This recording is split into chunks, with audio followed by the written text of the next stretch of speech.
سلام پر انرژی به شنونده های عزیزم. با فصل 14 از کتاب کلام تو عصای معجزه‌گر توست از خانم فلورانس اسکاولشین با عنوان هدایت در خدمتتون هستم.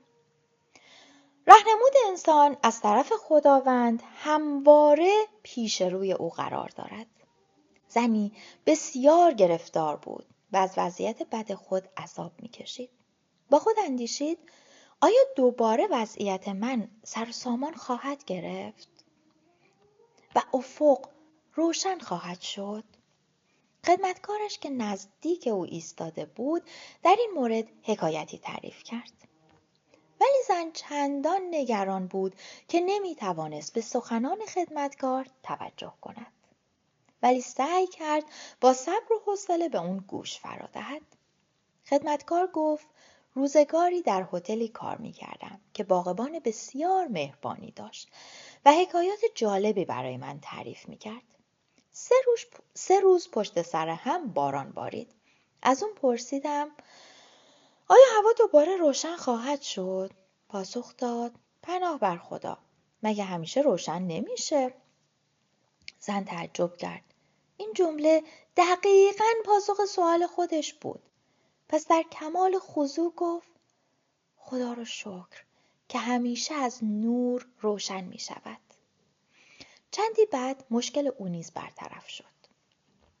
و اما جملات کلیدی: این جان لایتناهی به من خرد و فرزانگی عطا کن تا از تمام فرصتهایم به بهترین شکل استفاده کنم و از کوچکترین امکانات خود غافل نمانم. من همواره در پرتوی وحی الهی خدایم، وحی و الهام خدایم. پس میدانم چه کاری باید بکنم و از چه راهنمودهای شهودیم پیروی کنم. فرشته تقدیر من پیشا پیش می رود و من دنبال او راه را نشانم می دهد. همه قدرت‌ها به من داده شده تا صبور و فروتن باشم. از آنجا که همیشه مشتاقم آخرین نفر باشم، اول از همه خواهم بود. اکنون اراده خود را برای تو در محراب می‌گذارم تا فدای اراده تو شود. فقط اراده تو نه اراده من. فقط راه تو نه راه من. زمان موعد تو نه زمان موعد من.